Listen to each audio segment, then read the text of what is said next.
Ka patalo patu ko le tai ao. Ia, o le tatou auaga funei le alusa tau ia. Patalo patu ai le. Pa ia funga le malo se tatou watu o Samoa. Ia, anei tai ao ia. Ia foi ona tatou watu le tatalo ia ia tamana o funga tai ao. Toi au ia mai fau ia se fō. Ili alo whangare ana lei ia tua. Tala tamai lau whiu le tai ao. E se mea mātou te whai au mātou le leila manai. Le ale se ngoma lau whiu. Mātou para au atu tamā ia. Luma iai mātou le mana lau whaunga. Le mātou whai nei whasoa o le alo whangai lau whiu. Tamā tala whanonga lau whanau le tai ao. Mātou lau ukumana i mea ngana I whawaina. Ia mano kāru whawau. Tamā, tuma watu lau whio lobi ino mai Yesu. Amen, amen.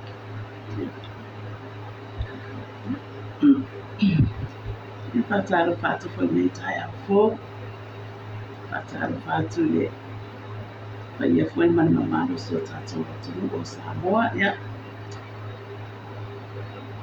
O le tātou o ngana whai nei. Ia o ke aru sa tau a me ia le wa foi ona tu ia le foi tu mai foi e fa wa foi tatu por kana me por tatu fa so foi nei le tai ha a me atai fa vai le tatu pa mia fifilia na suma na o del maritoa ia le mamalo fa na malo atai fa tu Ili au fanya mera pa ia le atua, ia au fanya mera malu, ia au fanya mera tutofi. Ia lo fa pena pula ni fa fatu ia. Ili leila lo nangi pata faitau na ngai fia, ia ona ole tala ina, ole tala lei. Ili tatu mi o Yesu Keriso, ia fatalo fatu la ina fatu tua tinu Keriso. Ia fatalo fatu foi. Uomu bana pena vane po kalami oro mai moa mai tai au. Ia fatalo fatu foi le suma ile fatono. Le suma ia mai Greta ma fatua ia Sarah. Ia mai mfano mai kanisia ma mewa. Ia ane tai au. Ia au foi e tatu ia mtatu watu le upole atua amene. Tatu tusi faitau ne tai au ia kwa mbangele. Ia tusi ya namena la apostoli. Amen. Nuna Mata umefa. Ofa impossible. Ifata wa matato ne tai au. Ne yasu. Poli fauta la ina ole tato mata upu ne tai au. Ole tuwina o Peteru ma Ioane I whakupui. Ole tatalo le kanisia. Amen. Alfa yupa suma lua. E fata ua mo tato ne tai au. Mama ele ai fo ise tasi wa iai leola. Ele ai lava se isi mo ilano le lani o fo ina mai I tangata. E mawhai o na whaola ina ai o tato. Amen. Mama ele ai fo ise tasi wa iai leola. Ele ai lava se isi mo ilano le lani o fo ina mai tangata. E mawhai o na whaola ina ai o tato. Ole urutala ole tato ma ole tato mta upu nei tai. Awha mai ole tu wina o Peteru ma Ioane I whakupui ole tataro le kanisia. Wawhai mai ole o tautala atu la ua ile ona tutua I lea ia te ila ua o hosi tau nama. Ma tai tai ole manu manu. Ma le au satu kaio. E mana tua foi ole au satu kaio. O ila atogia ele tari tonu ile toi tu. Me wala tō ave fo ia Paulo ma Ioane I le whakupui. Awa o ti ngā I la tō ona ole o le galuega lea na faia e Ioane ma Paulo i le whamanōroina o le pipini. Amen. Whamai o le tae au na poto ai lea o alii ma ina ma le autusi upua ia ma anga leo staulanga sili. Ma kai afa ma Ioane ma Alesana. Mai atoa umarawa ma ainga o le au staulanga sili. Amen. Whamai wa lato tu ia te ila ua tomu ma lato kisili whamai po le ane mana. Ai po o le ingo ai na whai ai le mea lea po le ngaluenga lea o le whamalolonga. Ona whai atu leo Peteri a te ilato, ua tumu o ia i le anganga. Ua tumu o Peteri le anganga pa ia mana tua foi i le tusela o apostolo i le matau kumomua. Whamai na whetalai e Yesu le au so. Whamai awane i o lato ua Yerusalema a ia whaatalitali le mea na funa polaina o le mea na whaalongo ai a te ia. Le ala e mafua ai ona tautala atu le apostolo i le nguu o Israel matoina a ua whaatumuina o ia i le anganga pa ia. Mea lea ua i loto tele ai le apostolo ma tautala atu i le mea moni. A ua tumu o ia i le anganga pa ia. Mai leo Peter, fu mai o tō o li o le nuu mato i ina o Israel. A whai e whamasino ina i maa ua. I le nei aso i le alofa ua whaia i le tangata mai. Ua le a ua malolo ai. Mai le apostolo. Ua le a le tau manatu. Ua le a le tau mawhau. Ma le tau iloa i le mea ua malolo i le tangata mai.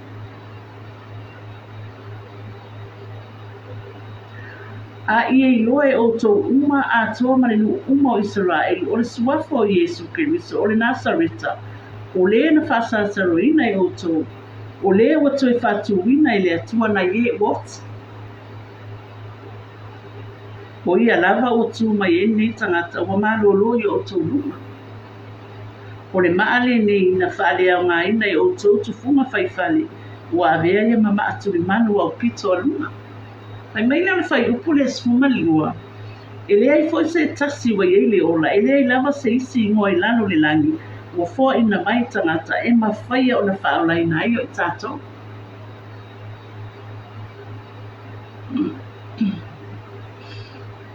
E lea i se isi ingoa. Ai lea i foi se tasi wa iei le ola. E lea i lava se isi ingoa i lano le langi o fua ina mai. E tangata e ma whaia o na whaana ina i o tātou. A wale tala tuspa ia whamei wa. Wa ai lato le loto tele o Peteru. Whamei wa lato loa.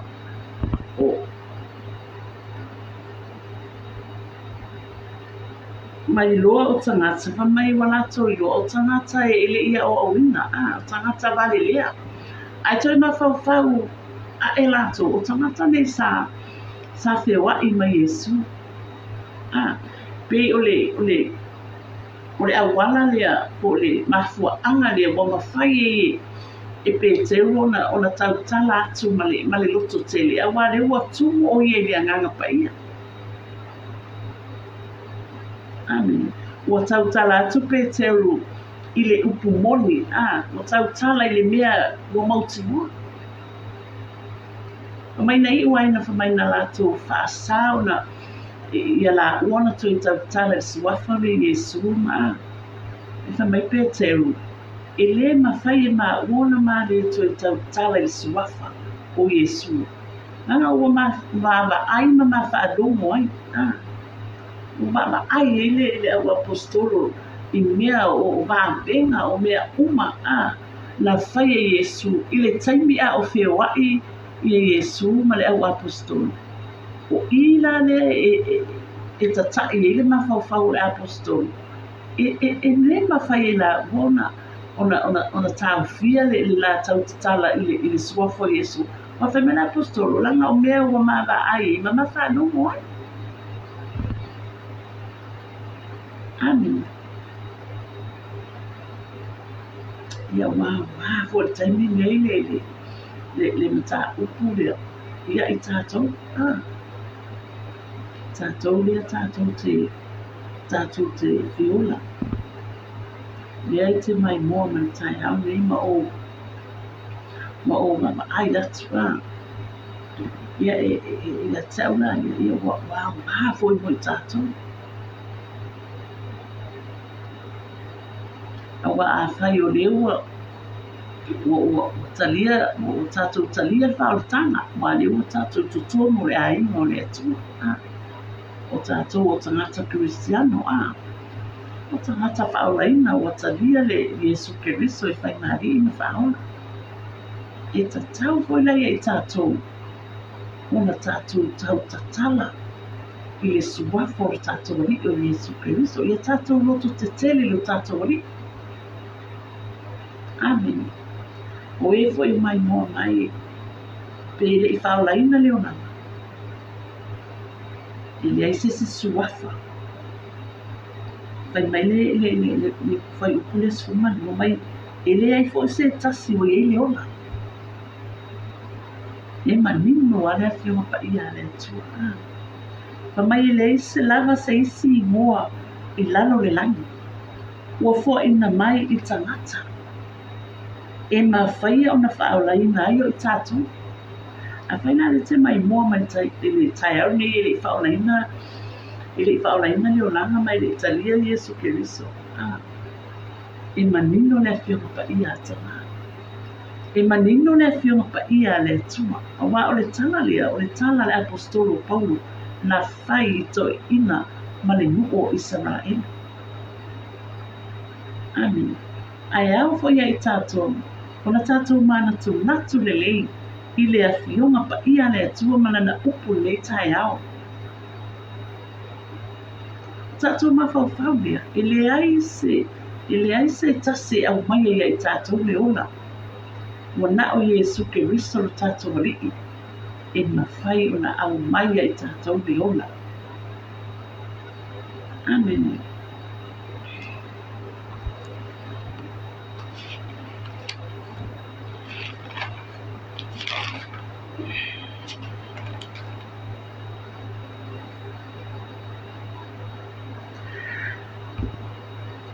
Ole. Awa atau tala le whai upu lea le tala lea la apostolo na whai I toi ina ma le umo I Israel. Ole e abatu ai I o Yesu o le whaonatanga, o ia o le whaola o tangata umi. Mai leo le maule o le whaonatanga, Lukas fumareiva whai upu se fu. A wā ua saule atali o le tangata Israeli ma whaola I le na le ioa. A wā ua saule atali o le tangata Israeli ma whaola I le na le ioa. O aina le ioa, o oi maa o le tangata na le ioa. O wā o tā ua sa le iai tā ua I to tono le nuu pa ia o le atu. Ai ua tā iai I le nuu I to tono le ainga o le atua ona o le toto tātou maliki o Yesu Keriso. Amen. Me mei le si maule o Ioane e maru whai upu e tau sumalua. E noa fo'i o tau le mea moni. E tu sa o loto fo'i o tau e le upu moni. E noa fo'i o tau e le upu moni. E tu sa o loto fo'i o tau e le upu moni.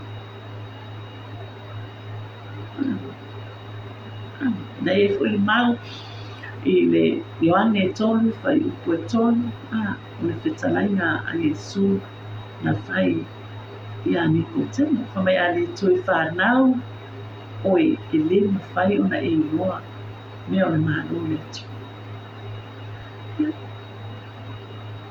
Ioane e tolu whai upu sumu le ono o au whapea lavo na alofa mai le atu wa ile na lunaki. Ina ia le whano se tase whatuatua I ate ia. Ai maua o mai tātou leo nei whao le atari pele so tasi o le atua e na awina mai e le atua e whai le whaonatanga mo i tātou. Amen.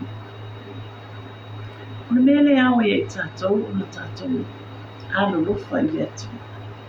Tātou alo lofa i le atua e ala i luna alo pene o Yesu Keriso. A wau le alofa leo le atua i tātou. Na ia awina mai luna alo pele e tōtasi. Mai ina ia le whano se tasi whātua ia te ia. Ai maua o mai tātou le o nai whātua. Amen. Ia tātou whātua ma te tailo tātou wola whātua. Ilo tātou ali o Yesu Keriso. Malona mariu, manana ngā ruenga ma e ana whai e lunga o sātau e lunga o karaparia. Pai mai tātou ngau ne tai hau. E le ai fo i se tasi wa iai le ola. E le ai lava se isi mo e lano le lani. O fo ina mai tangata. E mawhai au na whaolai na io i tātou. E le se isi mua. Na ole suwafo Yesu Keriso e whaolai na i tātou. Nele a whapea o oe o le mai mua mai tai au nei. Ia le ngata fo i lea o le anima whātua le tino Keriso. O oe le tangata whātua. I le tua marona whinanga. Ia no o whai atu. O oe o le tangata manuia. Amen o tātou. A whai o mai mua mai nei tai au. Mai e whafonga mai nei tai au tātou tangata manuia. Ona o Yesu. Ia. Tātou o atu fo nei a soi. I whi au mga ringa. Ia. Ai whapena ona whātu muina oi. I le mana o le anganga paia. O le anganga paia o le tātou soso an sili. O ia na te whamanatu mai mea li le umai tutoru ia i tātou. Ia tātou wofu e male atua ni mea aso. Sāba bali male atua. Tātou whamasani male atua. E manui ai mea uma tātou te whaia. O mea umalawa tātou te whaia ni neila no lani. E vi ia e no tātou atua. Amen. Ia o tātou whasoa na ne tai au. Ia alofa lava tamai. E whamanuia mai. Ia i tātou umananga mei aso. Ia tamara mātu vitua wai ufo e whasoa na whanga mei tai au. Ia re vi inga tamai tonu watu la whio. Tai tamai o whanaro te tala mai. Ia te au o omo whangi kuna no whasoa na upu mei tai au. Whamanuia lava i lato uma lava sa whapina hauna. Mai mua mai ni whaponga mai mei tai au. Ia maua o mai la tau manuia o na Yesu. Matu talo ia tamai la o fio. Matu moe mara amu tuai tamai. Amen. Amen.